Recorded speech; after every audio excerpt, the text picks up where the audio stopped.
ஆமாம். நல்ல வேலையான ஒரு கலைஞர் இருந்தார். நல்ல வேலையாக கலைஞர் இருந்தார். எப்படிப்பட்ட கலைஞர்? பெரியாரையும் அண்ணாவையும் முழுமையாக உள்வாங்கின கலைஞர். பெரியாரையும் அண்ணாவையும் முழுமையாக உள்வாங்கி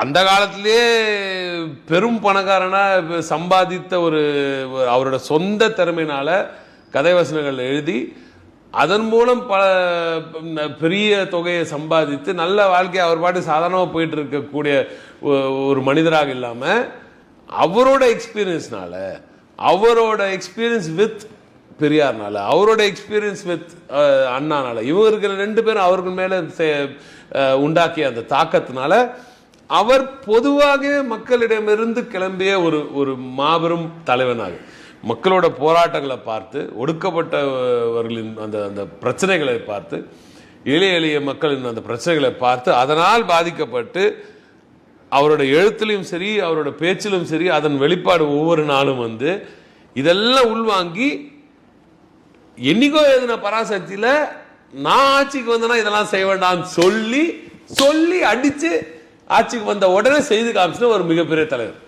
இப்படிப்பட்ட ஒரு தலைவர் கலைஞர்கிட்ட வேலை செய்யற ஒரு தொண்டை எப்படி இருப்பான்? அவர் பார்த்தாலும் இருப்பான். நானும் அப்படிதான் இருக்குன்னு.